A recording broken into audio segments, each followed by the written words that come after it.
Hello and welcome to World of Tanks with Trapsikis.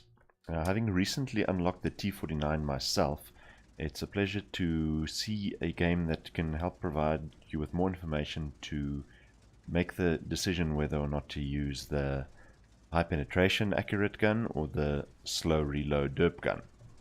So this is one of my clanmates, Tracer Steel, I'll just be calling him Tracer, playing with the derp gun.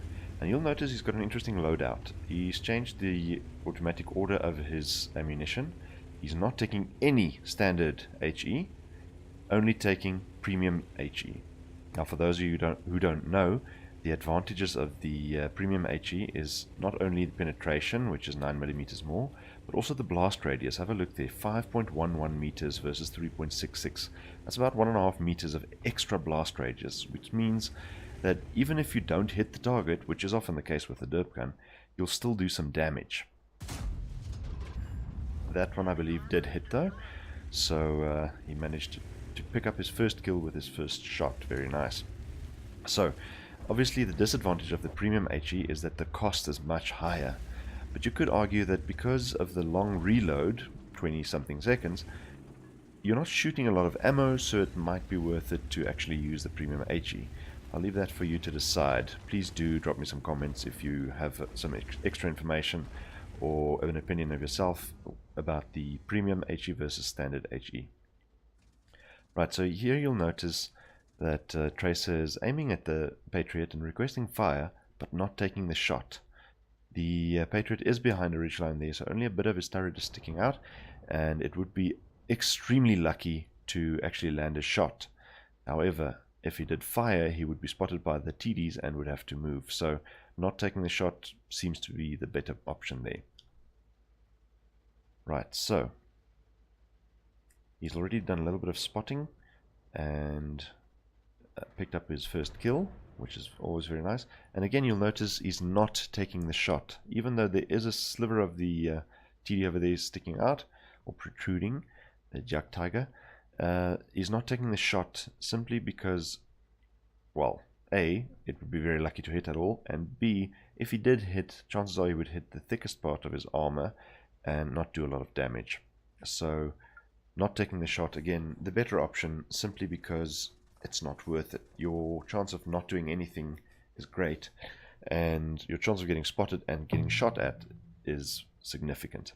Alright, so here you'll see a different TD coming out, T49 prototype, and he's a little bit easier to hit, but he does have significant armor in the front. So unfortunately, this one gets eaten up by the tracks, and Tracer takes his first damage. Lucky there that the WZ only damages his track, not even taking it off, and not taking off any hit points. Right, so it's trying to spot a little bit up the slope again, but he gets spotted and immediately falls back because the TDs should be ready for him by now. They should be aware of his location, so they should be ready to shoot. And now you'll see an interesting strategy that I've been using a lot. When you're aiming at someone at long distance, if you are not confident in leading your target, don't. Keep aimed on them, use auto aim if you wish, I prefer not to, and wait for them to turn in such a way that they're either going straight towards you or straight away from you. This will dramatically increase your chances of hitting and therefore doing damage to your opponent. So Tracer managed to wait for the WZ to move straight away from him. Unfortunately, he did turn as Tracer pulled the trigger, but Tracer still manages to hit him. And here you see a little bit of luck. The average damage is 910, so it was a bit of a low roll to do 861 damage. However, he did manage to set the fuel tanks alight and burn the Rheinmetall down, Waffle Tractor there, for the rest of his hit points. So very nice. I believe it's over 1,400 damage, which is more than you can do even on the highest roll you can get with these HE rounds. So very nice. Right, so Tracer realizes that the enemy team is in a bit of trouble, so he moves up to be able to provide vision and perhaps take some shots.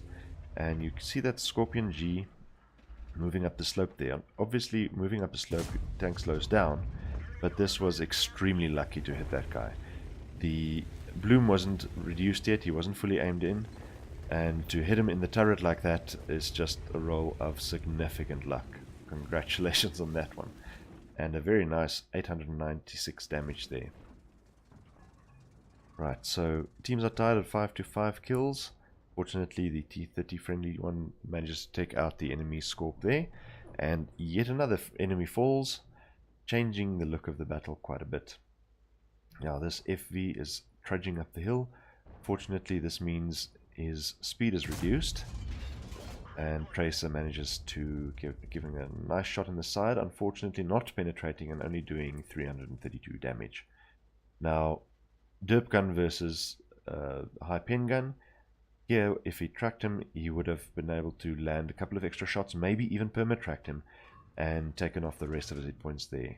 So, in this scenario, chances are the other gun would have been better until he manages to reload.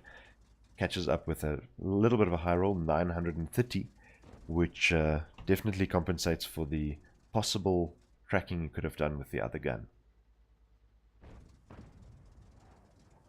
Right.